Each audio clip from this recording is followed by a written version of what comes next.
کتاب نهم نبی باب یکم. خداوند قدوس است. وحی درباره نینوه. کتاب رویای نهم الکوشی. خداوند خدای غیور و انتقامگیر است. خداوند انتقامگیر و پرخشم است. خداوند از عدویانش انتقام میگیرد و خشم خود را برای دشمنانش نگاه می‌دارد. خداوند پر صبر و بزرگ قوت است و به جزا نمیگذارد. راه خداوند در تندباد و طوفان است و ابرها غبار پای اوست. بر بحر عتاب می نماید و آن را خشک می کند و همه نهرها را خشکانیده است. باشان و کرمیل پژمرده گشته است و گل لبنان پژمرده گشته است. کوهها از او به لرزه آمده است و پشتها گداخته شده است و زمین از حضور او جنبش کرده است و جهان و همه ساکنان آن نیز. پیش غضب او کیست که تواند ایستادگی کند و کیست که به خشم او تواند تاب آورد؟ قهر او مثل آتش زبانه میزند و صخره‌ها از شدت آن پاره پاره می شود. خداوند نیکوست، در روز مصیبت پناهگاه مستحکم است و پناهبران خود را می شناسد و با سیلاب شدید او مکان آن را تماما به هلاکت خواهد رسانید و تاریکی دشمنان او را تعقیب خواهد کرد. درباره خداوند شما چه اندیشه دارید؟ او تماما به هلاکت خواهد رسانید و مصیبت باری دیگر به میان نخواهد آمد. زیرا از بس که مثل خارها به هم پیچیدند و مثل میزدگان مست و مدهوش شدند، آنها مثل کاه خشک کاملا خواهند سوخت. مشورتچی شریری که درباره خداوند اندیشه بد دارد از تو بیرون آمده است. خداوند چنین میگوید: هرچند آنها پرزور و سرشمار باشند هم، ولی شکست خورده از نظر غایب خواهند شد. و تو را ای یهودا که به اذیت دچار نمودم، دیگر اذیت نخواهم داد. و الحال یوغ ورا از گردنی تو خواهم شکست و بندهای تو را خواهم برکند. و درباره تو خداوند امر فرموده است: نسل با نام تو دیگر نخواهد بود. از خانه خدایانت صنم و بت را محو خواهم کرد. قبری تو را در آنجا خواهم ساخت، زیرا که تو رذیل بودی. بشارت آینده. اینک بر کوهها پایهای بشارت دهنده که از صلح و آسایشتگی خبر می دهد. عیدهای خود را ای یهودا عید نما، نذرهای خود را بجا بیار، زیرا که شریر دیگر از تو قدم گذار نخواهد شد. وی سراسر محو گردیده است. کتاب نهم نبی باب دوم. خراب شدن نینوه، حرب و ضرب در کوچه هایش. خراب کننده به مقابل تو برآمده است. حصار را محافظت نما، راه را پاسبانی بکن. کمر را محکم ببند، قوت زیادی فراهم آور.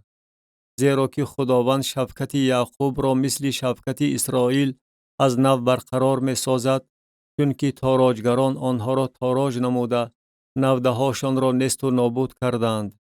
سپر پهلوانان وی سب سرخ است، جنگاوران وی لباس ارغوانی پوشیدند. پولات عرابه هایش در روز تیاری وی مثل آتش برق می زنند و نیزه های وی در جولان است. عرابه ها در کوچه ها دیوانوار می دود، در میدان ها گلدر می کند.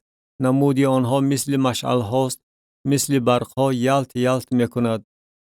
وی زورآورانش را جیغ می زند، لیکن آنها در وقت راه رفتن پیش پا می خورند. آنها سوی حصار می شتابند، ولی سقف محافظت الکی تیار شده است. دروازه های نهرها گشاده شد و قصر به هراس افتاد و ملکه برهنه کرده به اسیری برده شد و کنیزانش سینه زنان مثل صدای کبوتران آه و واه می کنند. و نینوه از اولی موجودیتش مثل حوض پر از آب بود و حالا آنها رو به گریز آوردند. بیستید، ولیکن هیچ کس به عقبش نگاه نمی کند. نقره را تاراج کنید، طلا را تاراج کنید. ذخیره های هر نوع کالای گرانبها انتهای ندارد. وی تاراج ولنگار و خراب گردیده است و دلش هراسان و زانوهایش لرزان شده است و همه کمرها را لرزه گرفته است و رنگ روی همه پریده است. کجاست آن مکان شیران و آن چراگاه شیران جوان که شیر نر و شیر ماده با شیر بچه در آن گشت و گذار می کردند و کسی نبود که آنها را بی‌ضابطه کند. شیر نر بسا برای شیر بچه های خود می درید و برای شیرهای ماده خود بوغی می نمود و مغاره های خود را از صید و لانه های خود را از نخجیر پر می کرد. اینک من می گوید خداوند لشکرها به تو زید هستم و عرابه های تو را در دود خواهم سوزانید و شمشیر شیرهای جوانی تو را تلف خواهد کرد و شکاری تو را از زمین محو خواهم ساخت و آواز الچیان دیگر شنیده نخواهد شد. کتاب نهم نبی باب 3. هر آنچه کشت کنی آن را خواهید دروید. وای به حال شهر خونخوار، سر تا سری آن پر از مکر و ستم است و تاراج از آن دور نمی شود. صدای تازیانه ها و آواز گلدراس چرخها و اسپان دونده و عرابه های چرخزننده به گوش می رسد. سواران با شدت اسب می رانند و یلت یلت شمشیرها و برخزنی نیزه ها و انبوه کشته شدگان و توده توده جسدهای مرده به نظر می رسد و جسدها انتهای ندارد و راهگذران به آن جسدها پیش پا می خورند. این همه از باعث زیناکاری زیاد فاحشه زیبا طلعت صاحب جادوها به عمل آمده است که وی خلقها را با زیناهای خود و قبیله ها را با جادوهای خود می فروشد. اینک من می گوید خداوند لشکرها به تو زید هستم و دامنت را بر رویت خواهم برداشت و عورت تو را به خلقها و ننگ تو را به مملکتها نشان خواهم داد و نجاستها بر تو خواهم ریخت و تو را نفرت انگیز خواهم گردانید و تو را برای خنده خریش به تماشای مردم خواهم گذاشت و چنین واقع خواهد شد که هر کی تو را بیند خود را از تو کنار گرفته خواهد گفت نینوه ولنگار شده است، کیست که در حق وی افسوس خورد؟ از کجا برای تو تعزیه کنندگان را پیدا کنم؟ آیا تو از نو آمون بهتر هستی که بر نهرها جایگیر بوده آن را آب احاطه می کرد؟ بحر قلعه آن بود، یعنی حصارش از بحر عبارت بود. حبش اقتدار آن بود و مصر نیز که قشونش سان و شمار نداشت. پوت و لوبیم مددگاران تو بودند. وی نیز جلای وطن شده به اسیری رفته است. کودکانش نیز در سری هر کوچه به سنگها زده کشته شدند و بر اشراف وی قرعه پرتافتند و تمام اکابرش با زنجیرها بسته شدند. تو نیز مست و مدهوش گردیده از نظر غایب خواهی شد. تو نیز از دست دشمن پناهگاه خواهی جست. همه قلعه‌هایت به درختان انجیر مانندی خواهد داشت که نوبرهایش پخته رسیده باشد. همین که تکان داده شود میوه آنها به دهان خورنده می افتد. اینک قوم تو مثل زنانند اندرون تو. دروازه های زمین تو برای دشمنانت وسیع کشاده می شود. آتش غلقه هایش را سوزانیده است. برای زمان محاصرت آب ذخیره نما.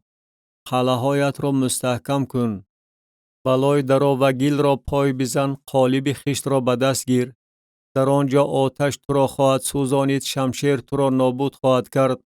تو را مثل ملخ خواهد خورد، اگرچه بسان کرم ملخ بیفزایی، یعنی بسان ملخ زیاد شوی. تاجرانت از ستارگان آسمان زیادتر شدند، مثل ملخ هجوم کرده پریده می روند.